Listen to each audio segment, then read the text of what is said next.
Okay, so is chivalry dead? Nope. Thanks for watching, everybody. If you haven't already, please like and subscribe below. Whoa. Is that all? Yeah, it's definitely not dead. Yeah, but there's like way more to it. So I just feel like that's not even an argument. Honestly, that's just being lazy. Lazy. Okay. Yeah.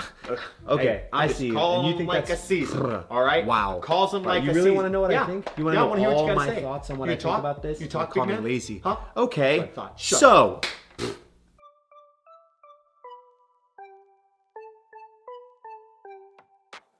So I'm going to open with the obvious point. Feel free to comment your thoughts below because like most of my solo videos on this channel, you're going to have some things you want to say. As usual, please just be respectful in the comments so that we can all have an actual conversation. I don't claim to know all of the answers. This is just my take on it. So open to talking about it. So why am I thinking about this so much right now that I had to make a video on it? Well, I was on a conference call, Zoom call, with some new friends. One of my really good friends, Brandon G. Alexander, who runs the social platform New Age Gents, invited me to be a part of it, and I've gotten to do a couple of these talks. That said, last week's topic was about whether or not chivalry is dead and why. And there were a lot of great points that were made, but the whole conversation got me thinking, is chivalry really dead? I'll direct you first to my original answer. Nope. But I'm not going to sit here and tell you that it's not in danger of dying, because it is. So today I want to touch on a few things. One, what is chivalry, both by definition and my take on it. Two, why it seems like it's dead or dying. And three, what I believe that we can do to combat the death of chivalry, even making it better and more genuine than it ever has been before. So without further ado, part one, what is chivalry? If we're gonna dive into even the shallow end of this conversation pool, I think the first thing that we have to do is know the definition of what we're talking about and be on the same page with that. So Merriam-Webster's dictionary definition of chivalry has like 5 different actual definitions, but I think the did you know section right below those very wide-ranging definitions is actually the best definition. In days of old, when knights were bold, Anglo-French speakers used the word chevalier, an ancestor of our word chevalier, for a knight or horseman. By the 14th century, English speakers had adopted the slightly modified spelling chivalry to describe their own well-armored mounted warrior. Nowadays, when we say chivalry is not dead, we are alluding to the high standard of character and conduct typically associated with gallant knights. Like a lot of us probably already thought, the term chivalry is associated with, the knights of old, the knights of the round table, their code of honor and ethics, together with their high level of capability that they earned from years of training. My take on the term isn't much different, but to put it into present day terminology, I believe that anyone who believes in justice and honor and works tirelessly to uphold those beliefs for everyone is somebody who displays chivalry. It's not just a man opening a door or paying for dinner or walking on the street side of the sidewalk. That's not what chivalry is. That's manners. And most importantly, it is not somebody who does those things for recognition. But we're going to talk about that more in a second.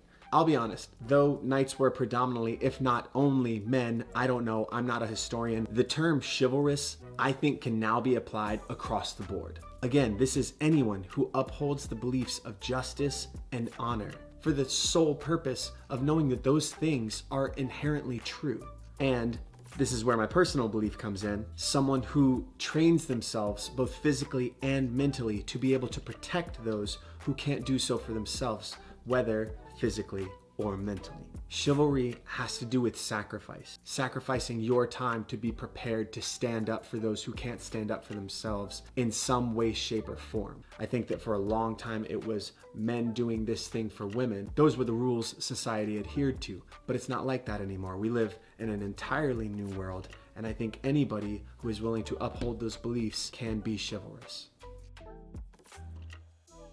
Why chivalry feels dead. This one seems simple to me. Acknowledgement of why chivalry is dying seems very clear. The next part, how to fix it, that's the hard one.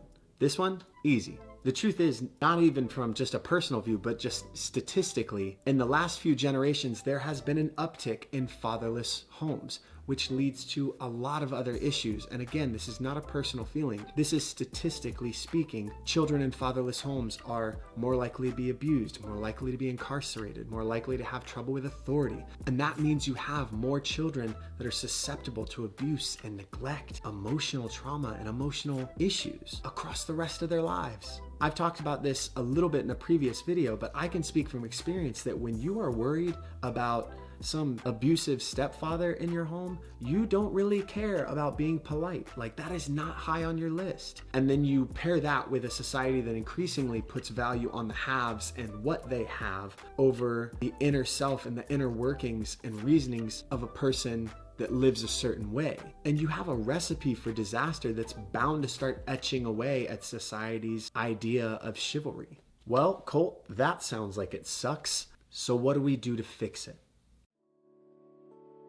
Okay, even though this is the hardest one to do, it's still my favorite because fuck me, this is so inspiring. In my mind, there is only one thing we can do to bring chivalry back to life. Drum roll, please.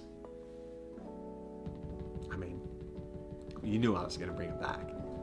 We have to become visible, successful, honorable people in this world. We, everybody here watching this video, we have to live the life that we want to see lived, because that's the only thing we have control over, what we do. And then we just have to hope that that life inspires others to do the same.